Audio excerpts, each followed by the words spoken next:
We dive into a full game preview of the Baltimore Ravens Week 7 matchup with the Cleveland Browns coming up next here on Locked On Ravens with a very special guest. You are Locked On Ravens, your daily Baltimore Ravens podcast, part of the Locked On Podcast Network, your team every day.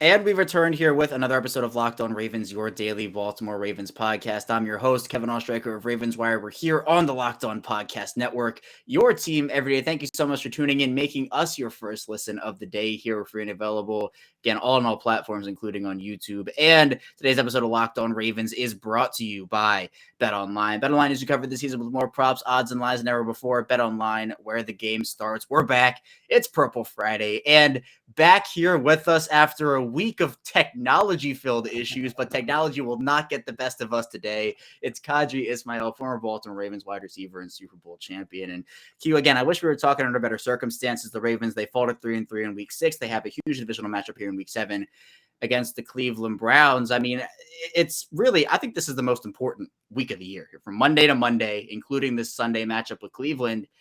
This game could, I think, spark the Ravens' year if they win the game, but they have to, first of all, go out there and win the game.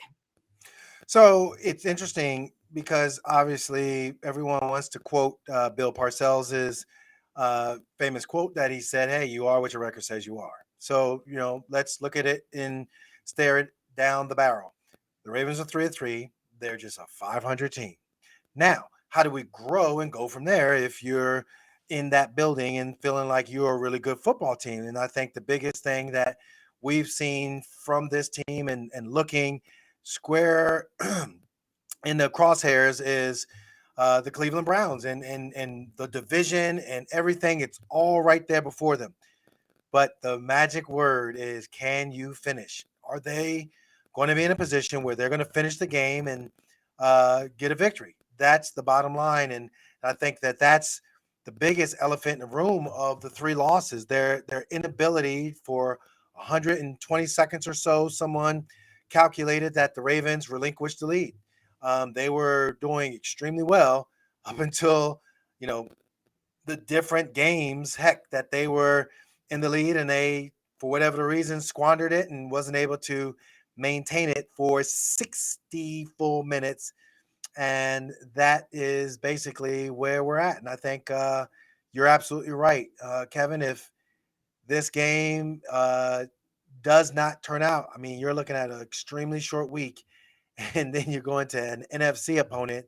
And that NFC opponent, of course, obviously is a Thursday night game. So, mother of pearl, Tampa Bay, we're not even looking ahead. We're looking right now at the Cleveland Browns and taking care of business. Yeah, and I want to throw some stats out here for you, Q, for you to react to, because you mentioned the fourth quarter and these full 60 minutes. Well, the fourth quarter, the Ravens have been one of the worst fourth quarter teams in the league this year, both on offense and on defense. In terms of points scored in the fourth quarter, this team has scored 3.7 points per game in the fourth quarter. That's good for 25th in the league. And they've given up 10.7 points per game in the fourth quarter, which is 31st.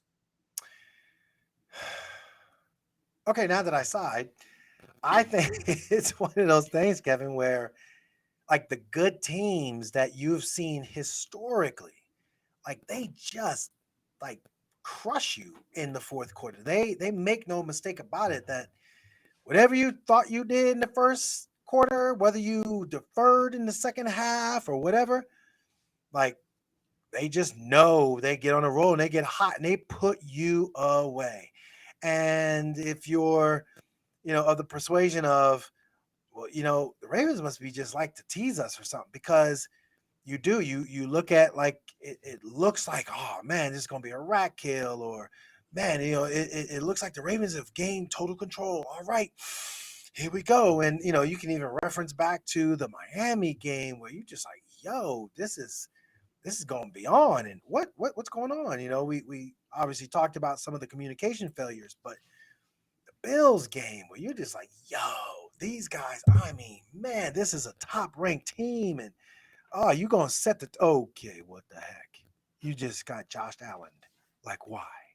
And it's that kind of a mindset that continues to be. So the stats don't lie. You're just not producing points. You're not finishing drives. And on the flip side of it, defense, you're not getting off the field. You're not really, creating opportunities for your offense either. And there are multiple reasons why I think the fourth quarter has been so bad for them. I'll even throw out another stat, and then we'll talk about it a bit more. The Ravens in the first 3 weeks of the season, Q, were penalized 8 times for 45 yards combined, I believe the number was. In week 6 against the Giants, 10 penalties for 74 yards, false starts, illegal formations, pass interference, etc. It's those little mistakes just add up over the course of time. So, Q, when it comes down to why the Ravens lost this game to the Giants, why they weren't able to finish, do you put it more on the offensive side of the ball, defense, players, coaches? Where does the fault lie with you? If the offense is given a short field to the Giants, it is extremely difficult for a defense to hold. But at the same time, if you're looking at it from an offensive standpoint, I mean, you had opportunities moving the ball up and down the football field, and when you got into the red zone, you didn't withstand the Wink Martindale onslaught. You had time to deliver the ball a few times to actually your left side, and whether pressure was coming in Lamar's face and he just wasn't able to get a good ball out to his guy, or a ball was tipped up in the air. And Mark Andrews, it's a difficult play to kind of judge, but he didn't judge it. You would say, see, this is the thing. You're not getting paid to be in the league. What I'm saying is that you're not getting paid. Everyone's getting paid to be in the league a certain salary, but you're not getting paid to be in the league when you're getting paid. In other words, you get those monster deals, then basically it's because of you doing exceptional things that is contributing to your team's wins. Does that make sense? It does, and I think that, you know, with the way that we've talked about, and I'm not gonna get into the full Lamar Jackson contract situation because I think we're not doing that right now. Well, But, but see, now put a pause on that one only because, and we're going to pick it right back up, is because I'm not talking about him. I'm talking about Mark Andrews. Like Mark Andrews already right. got his bag, if you will, and I'm saying, you're paid to, like, ooh, the ball was deflected. You're paid to use your talents to make that catch. No, yeah. You're paid to make that, the second one where it kind of went off top of him. That you're paid to make that catch. That's what I'm trying to say. It's yeah, I mean, the Lamar contract, and you could certainly chime in on it. Like he's looking to get that upper tier, next generational type contract money, and if I'm giving it to you, you know, uh, if you're Kyler Murray, 2-4 ain't worth 100 and some odd guaranteed millions.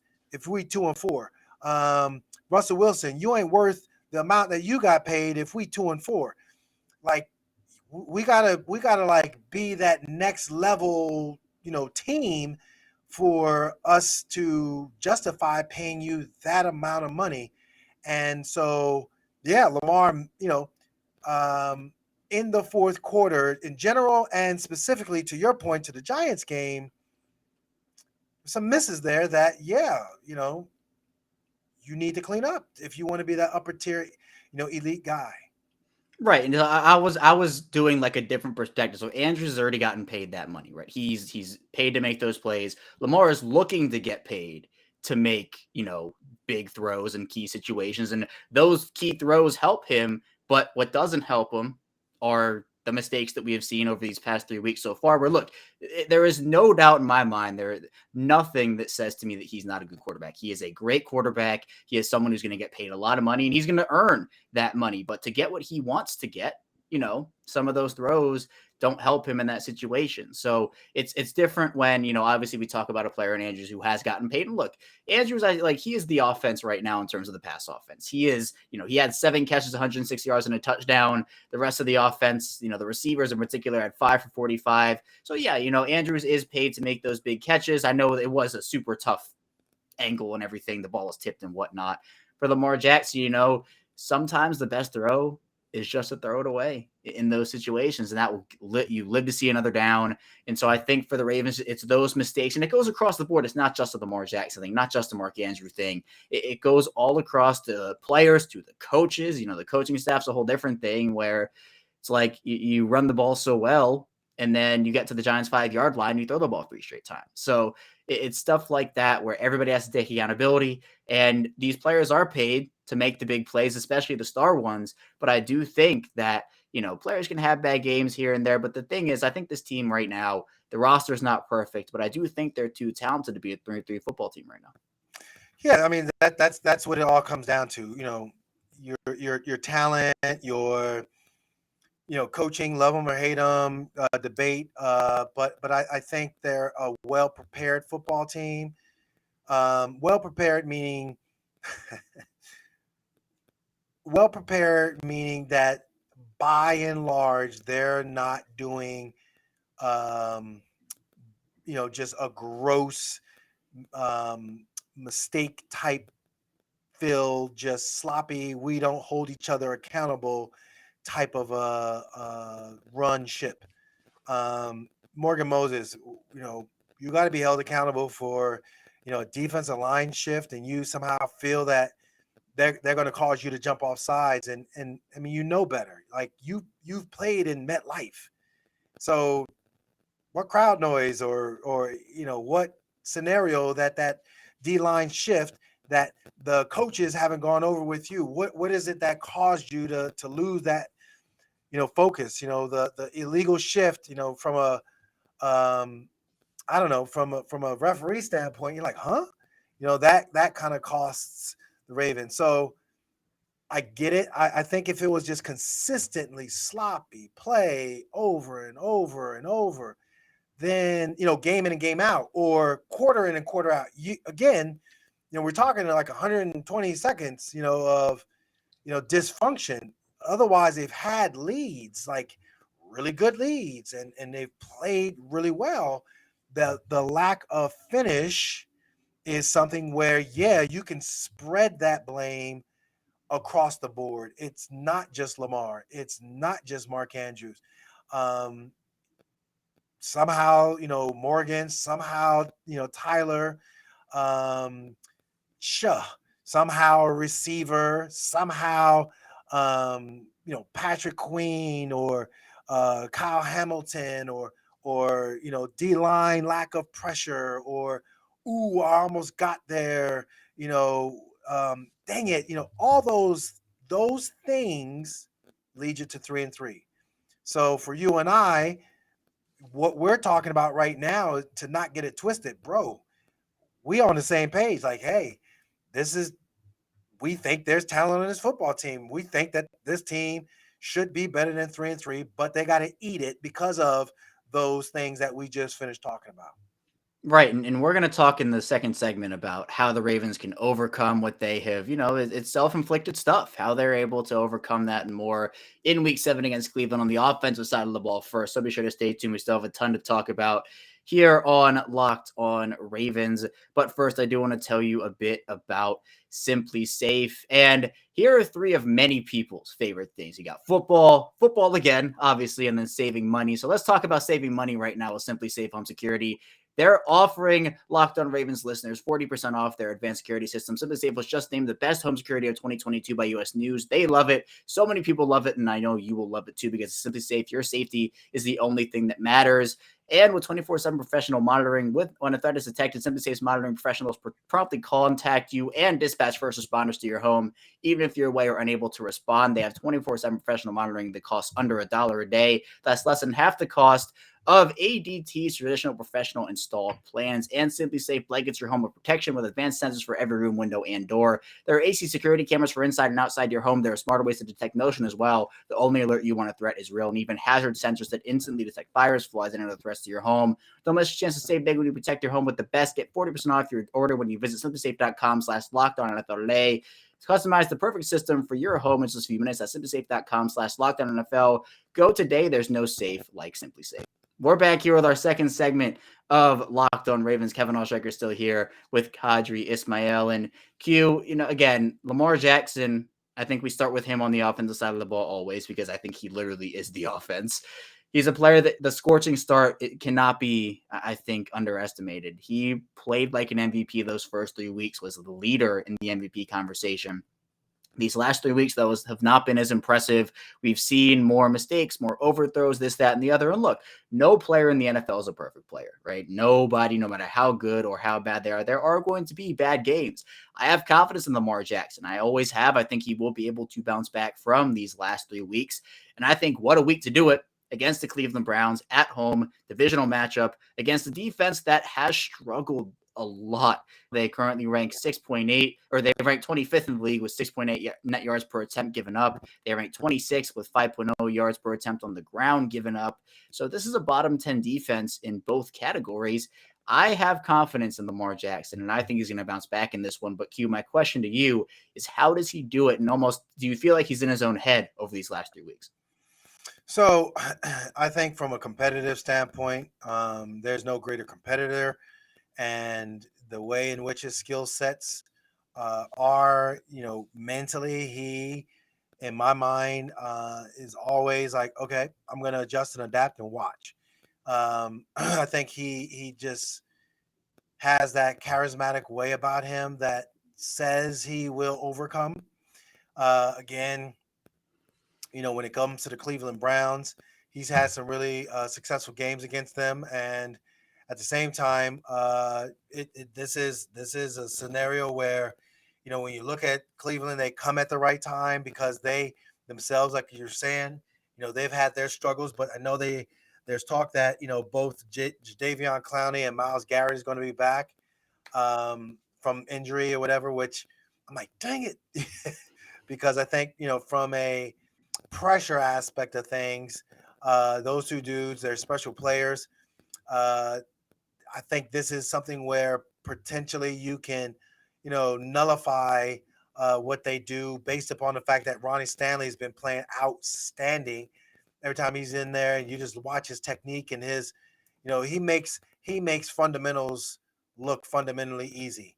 Whereas other guys, it's like, why don't you do that? Because he's just so good at what he does.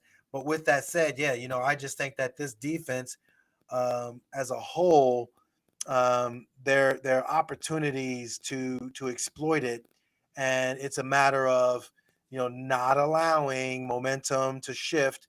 And I think that Lamar is up to the task of, what, I am a competitor, I am the leader of this team, and I don't see us faltering against the Cleveland Browns.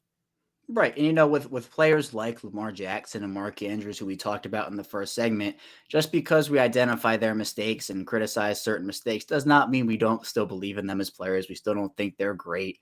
There are two things where obviously we're going to be fair and just in our both praise and criticism of these guys. But also the fact that I know you and I both believe Lamar Jackson is one of the best quarterbacks in the league and is somebody who can bounce back and respond to something like this. We are both Lamar Jackson believers. We are both Mark Andrews believers as well. I know that. But Mark Andrews is trending in the wrong direction as we record this here. He has not practiced these past 2 days. And John Harbaugh did say it was rest. Now, we will see Friday. I think today is the big the big kicker in terms of whether he'll be able to play or not. If he does not log a third straight practice, that is not good at all. But if he's able to log a limited one, I'd say he's more on track to play. But what is your concern level on a scale of 1 to 10 if Mark Andrews does not play for this pass offense? 11. I mean, that's security blanket right there. That's the guy that in a clutch I want to go to and complete passes to. So in the Ravens pass offense, they do a lot of option routes. In other words, if you do this, I'm going to do that. If you play me outside, I'm going to go inside. If you play me inside, I'm going to go outside. If you play me, and attacking me up at the line, I can go by you. I'm going to do that. So those option routes, you need timing, you need chemistry, and who better to have chemistry with than Mr. Reliable, number 89. And I think that's what makes Mark Andrews such the dynamic player.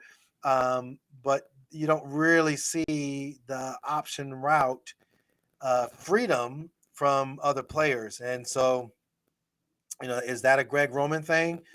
Possibly. Is that a Lamar as I'm going over like the script and seeing what I like and talking about it and being on the same page with Greg Roman to feature these option routes predominantly? That is a strong possibility too, because that's how usually quarterbacking and game planning works. So without him in there, who's going to be the next guy? I know they do some planning with getting Isaiah likely the ball. I know they for sure do some planning, by and large to look at Duvernay getting the ball, and I know John Harbaugh even emphasized that more. But you can get other guys the ball if Mark isn't in there through some different concepts, some high and low or floods or, even crossers in the way the zones are to take advantage of it. But, that needs to be called, and that needs to have a comfort level with Lamar and whoever they have out there as a receiver. So if he ain't out there, man, that kind of limits some of the comfort level of what we've seen from Lamar Jackson.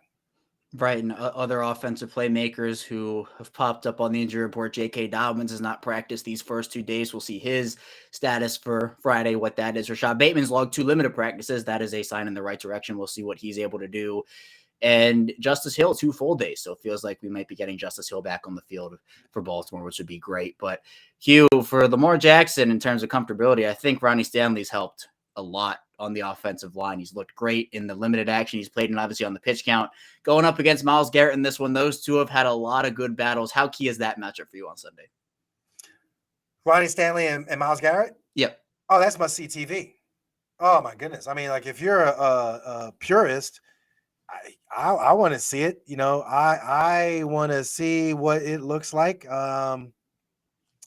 It reminds me of Tony Baselli and Michael McCrary. Tony Baselli played for the Jacksonville Jaguars, and obviously Michael McCrary, my teammate from the 2000 team. He was just a fierce, get around a corner, I'm a sack your quarterback kind of a guy. Real just motor.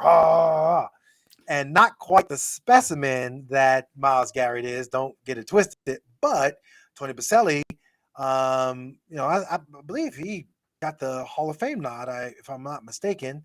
But man, he can go toe to toe with Ronnie Stanley, and it might be the other way around, as in Ronnie Stanley would have to go toe to toe with Tony Baselli. What is my point? If you want to see good football, if you're a Browns fan, you sure want to tilt it towards Myles Garrett and just see, oh man, how's he gonna, when that quarterback read looks his way, what is he gonna do? Is he gonna just rush upfield and be a disruptor? Is he gonna be paused and it's gonna freeze him? Is the running back gonna go by him? How is it gonna be in that scenario? The other scenario is when they do the QB power look, and it's either Ronnie Stanley or Morgan Moses, and he has to close down that gap. How does that look for Myles Garrett? There's so many, cool little subplots when you see good football players go up against good football players. Yeah, and it's going to be really exciting to see. That's one of them, at least one of my key matchups. But bonus question, Q, what are your thoughts on the DeSean Jackson practice squad signing? I mean, I'm a receiver, so what the heck? I'm all about the speed. I'm all about the way in which DeSean, I think, has that bounce to his sprint. That gazelle to his gait. And the thing is, for him, he has to be utilized in the right way. I think part of what Hollywood Brown brought to the table was, this element of, you play shallow, he's going to go by you. I think, DeSean, when he was in his prime, he's 35 years old and not necessarily his prime, although he's had some big plays in the short stints that he had with, who was it, the Rams and I believe it was Las Vegas last year. Yeah. But the when he's on the field, are you using him as a decoy? Are you trying to go at him? If you go at him, am I the safety? Am I going to, hook on to the cheese and try to make a play? Or all those things, kind of go through my mind when I think about, how they want to utilize him. I think, he if he's keeping the defense honest, I think that's just an advantage for our guy Lamar to do some things, whether it be get into somebody else or even heck, guys are dropping back. Now I'm like, all right, bet you go ahead, drop back. I'm running down the field. Now you got an explosive, dangerous, unique player in Lamar Jackson with the ball in his hands. Right, and this is just a practice squad signing for now, so I know the expectation is he'll get called up to the roster, but I think that for me at least, it should be DeSean Jackson plus maybe another move. I know Elijah Moore's made headlines over the past 24 hours with his trade request, so maybe Baltimore. That's a young player, very talented, still under team control for 2.5 years. That's the type of player where you throw a second round pick and maybe you say, hey, that is a worthwhile investment of draft capital because you're still getting a player on a team controlled contract with very, very young. But also you have the DJ Moore conversation, Terry McLaurin, Brandon Cooks, all these different types of players who, I think could make an impact for Lamar Jackson and the Ravens. So we'll see what the Ravens do over the course of the trade deadline. But coming up in our final segment, we'll be diving into the defensive side of the ball for Baltimore, talking about how they will hopefully be able to stop Nick Chubb, Jacoby Brissett, and that Browns offense. So be sure to stay tuned. We still have a ton to talk about here on Locked On Ravens. First, though, I do want to tell you a bit about BetOnline. And BetOnline.net is number one source for betting football and the start of the new basketball season. Find all the latest player developments, team matchups, news, podcasts, and in-depth analysis on every game. And as always, BetOnline remains your continued source for all sports wagering information with live betting up-to-the-minute scores for every sport out there. It's the fastest and easiest way to check out all your favorite games and events, including MLB, MMA, boxing, and golf. As a website, use mobile device to learn more. BetOnline, where the game starts. We're back here with our final segment of Locked On Ravens. Kevin Ostraker still here with Qadry Ismail and Q on the defensive side of the ball. The keys for me are very similar to the Giants game in week 6, which if you're stopping Saquon Barkley, if you're playing against the Giants, you're stopping Nick Chubb, if you're playing against the Browns. And in week 7 here, that's my number one key. If you can eliminate the ground game or at least make it ineffective, Nick Chubb is averaging 5.9 yards per carry. You go up against two of the best running backs in football back to back, and Saquon Barkley and Nick Chubb. The Ravens encouraged me, I would say, with their run defense in week 6 after a subpar performance. In fact, not a very good performance in week 5 against the Bengals. But do you think, Q, that the Ravens have what it takes, again, to be able to stop Nick Chubb, especially with some key offensive linemen down for Cleveland in this one? Yeah, so I think, what I saw against the Giants, with the caliber of Saquon Barkley, it was a little weird. I don't know if Brian Daboll was doing that on purpose, where they were kind of saving him to the second half, and they started utilizing him more in the second half. Didn't really get those big burst runs, but he was definitely effective for what they utilized him for, and clearly, the go ahead score, and then of course the spin move, get to the outside, and then just fall down so they can run out the clock was on point.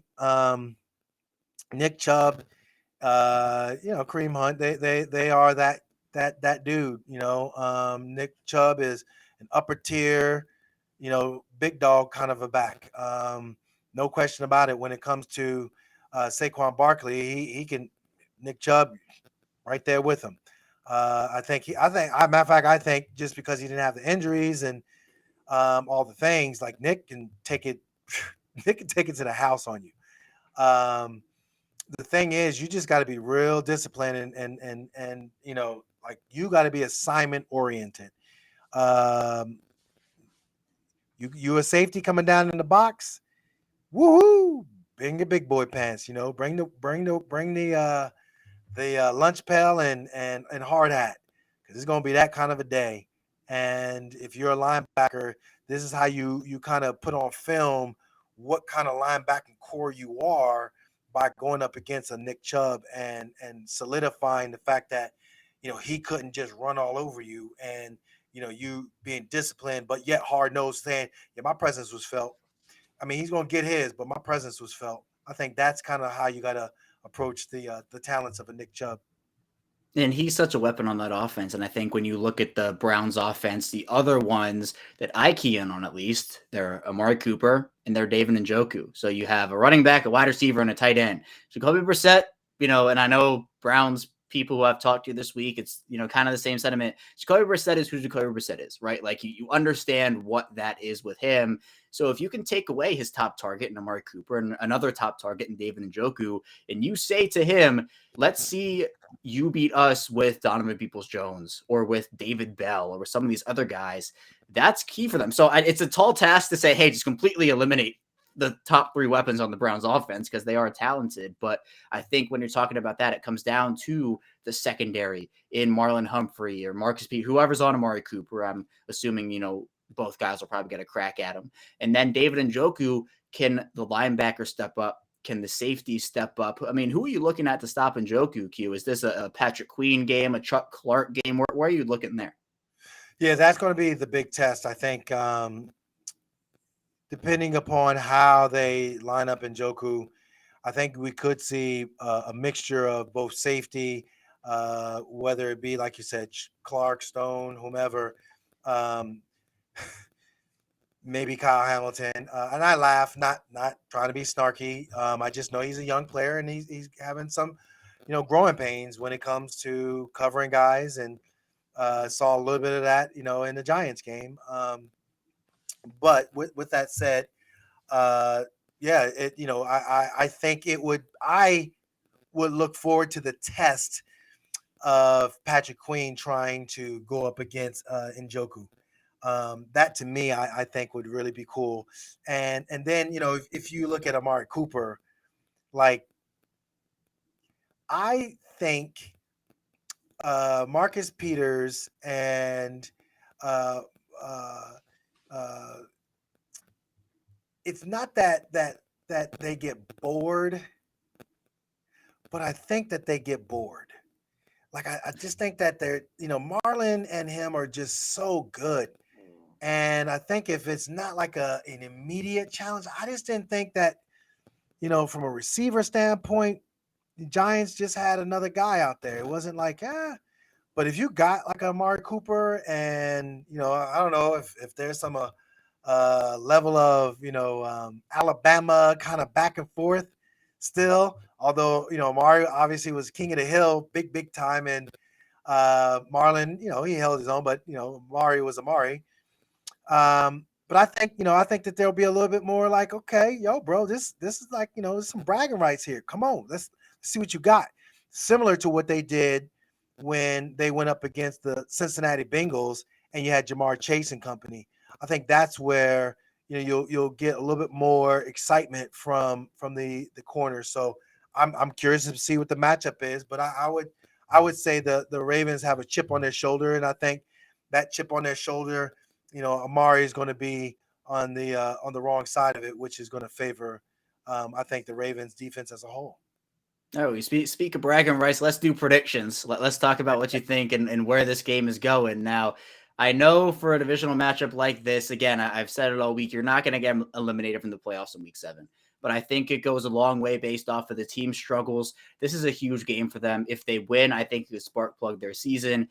If they lose, I think it'll be pandemonium for multiple different levels of the organization and fan base. I mean, how do you see this one going?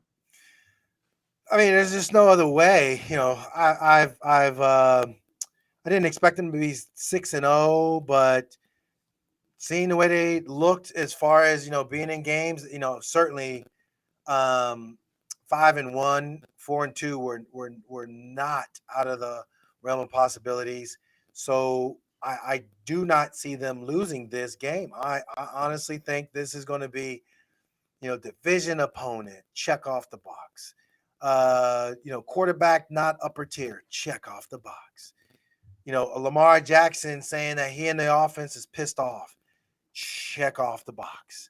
Again, you got those name guys in different positions. Check, check, check. You got some guys that potentially going to come back healthy. So it's going to cut into some people's playing time and competition and all that. Check, check, check. I just think this game is this is Ravens written all over it. If there was ever a time to be that team that thinks that they're an upper tier team. Yeah, I have the Ravens winning too. I'm going. 33-10. You said I said it first. 33-10? 33-10. I said it first. 32. Oh, I'm going 27-23. I'm going close. You're going blowout. So we'll see. Maybe I'm it's in the going. middle. Maybe we'll meet in the middle and that'll be the win. But you know what? A win is a win, whether it's 4 points or 23 or whatever it is. Even if it's 1 point, a win is a win. And the Ravens really, really need one. I just think that with the way that the Browns defense has been playing, this is literally the perfect opportunity for an offensive bounce back game for Lamar Jackson, for the Ravens in general. This is a team that ran the ball super effectively too against the Giants, and they were in the bottom 10 in run defense as well. I think they were right up against it. So this is a game that I think with the Browns defensive line not really impressing a lot of people this season, the Browns, I think, they have enough talent, like pure talent, to keep it close. But I'm going to go Ravens 27-23. I think that, again, if 1 or 2 penalties don't happen, if red zone trip ends in a touchdown instead of a field goal, all those things contribute to their losses, but they have to show it on the field. And I'm going to believe in them. I'm going to believe in them, and I'm going to say they're going to do it. So I go 27-23 Ravens. Q goes 33-10 Ravens. Both Ravens victories here for us. But Q, I appreciate you hopping on. Thank you so much for joining me here. And hopefully this is a 4-3 football team. You mentioned the turnaround here. Going to play a very talented NFC team on Thursday Night Football. Coming up here, you got the Tampa Bay Buccaneers. You got to go play. It's going to be crazy next couple of days of, well, I should say, Sunday, Thursday, that short week. It's going to be crazy. I think it'll be great for us, but surely we're going to be looking at some really good football. Yeah, I'm excited for it. Hopefully the Ravens will head into that game on a high note with a win against the Cleveland Browns. But thank you so much for tuning in today. That's all I have for you here today on Locked On Ravens. When we get back here on Monday, we'll be diving into everything that happened in the Week 7 matchup with Cleveland. So be sure to stay tuned for that, and I will see you right back here on Monday.